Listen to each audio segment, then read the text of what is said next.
Hello friends, good evening সবাইকে। তোমরা সবাই কেমন আছো? চলে আসলাম নতুন একটা ভিডিও নিয়ে। এখন প্রায় বেজে গেছে 5টা কি 6টা এরকমই হবে।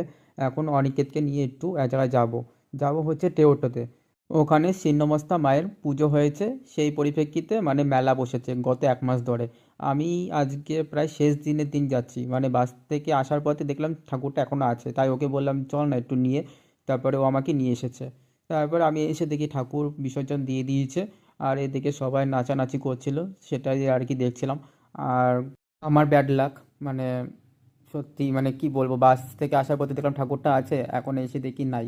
যাই হোক, তারপরে ভাবলাম একটু মেলাটাকেই ঘুরে দেখি। তারপরে এদিকে মেলার যা যা মানে দোকানপাটগুলো সেগুলো আর কি ঘুরে ঘুরে দেখছিলাম। এই দোকানগুলো দেখতে দেখতে হঠাৎ করে আমার একটা শিব ঠাকুর চোখে পড়লো, ওই অ্যাশ কালারের শিব ঠাকুরটা। আমার খুব ভালো লেগেছিলো, ভাবলাম নেবো। পরে দেখছি না থাক, এখন নেবো না, পরে যদি আবার আমাদের মেলায় যদি ওঠে তাহলে তখন নেবো। তারপরে এই ফুলের দোকানে চলে আসলাম।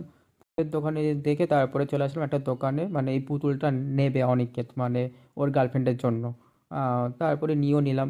এদিকে পুতুলটাকে নেওয়ার সময় পুতুলটাকে এমনভাবে মুড়িয়ে মানে প্যাকেটের মধ্যে ভরলো, আমরা শুধু দেখলাম, আর আমার হাত থেকে এমনভাবে নিল, কিছু বলতে পারলাম না। থাক, যা হয়েছে হয়েছে। তারপরে পুতুলটাকে নিয়ে চলে আসলাম এই পাশে, রোডের এই পাশে নাগরদোলনার যে মেলা হয়েছে, মানে ছোটোখাটো এই মাঠে সেরকম মানে দোকানপাট বসেনি, যা বসেছে ওই সাইডে বসেছে। তারপরে এদিকে একটু ঘুরে টুরে তারপরে আমরা দুজন চলে গেছিলাম মোমো খেতে। এই দেখো, এই ঠান্ডায় মোমো খেতে ভালোই লাগছিল, মানে যেই পরিমাণে ঠান্ডায় গাড়ি চালিয়ে নিয়ে এসছে আমাকে, মানে আমি পুরো মানে মানে কেঁপে গেছি এই ঠান্ডার মধ্যে। আর আজকে প্রচণ্ড পরিমাণে ঠান্ডা। আজকে হচ্ছে 31শে ডিসেম্বর। তারপর এখান থেকে বেরিয়ে আরেক জায়গায় যাব। সেটা হচ্ছে ওদের কলেজে, মানে কলেজে আজকে প্রোগ্রাম রাত 12টা থেকে মানে শুরু হবে। ও বলছে যাওয়ার পথে আমি তোকে একবারে ঘুরিয়ে নিয়ে যাব, আর আসবো না। আমি বলছি ঠিক আছে চল তাই। তারপরে এই যে চলে আসলাম ওদের কলেজে। ওদের কলেজটা হচ্ছে বেতাইয়ে, মানে হরিপুরের আগে। এদিকে যখন ওদের কলেজে ঢুকছিলাম তখন হঠাৎ করে এই গোলাপ ফুলের দিকে চোখ গেল। মানে এখানে একটা গোলাপ ফুলের স্টল বসেছে, মানে ফ্লাওয়ার বুফে। তারপরে দেখতেই পাচ্ছ মানে অনেকগুলো।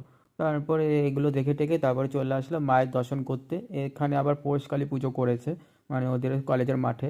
তারপরে কলেজের মাঠের সাইডে হচ্ছে এই স্টেজটা বানিয়েছে, মানে প্রোগ্রামের জন্য আজকে রাত 12টা থেকে শুরু হবে। মানে এখন পুরোটাই ফাঁকা, এখন মনে হয় 7টা মনে হয় বাজে, এরকমই হবে, 6:30 কি 7টা। আর এদিকে দেখো অনিকেত পুরো ঠান্ডায় পুরো জমে গেছে, এরকম অবস্থা। আমি যে বাইক চালাবো তারও কোনো উপায় নেই, আমি তো চালাতেই পারি না।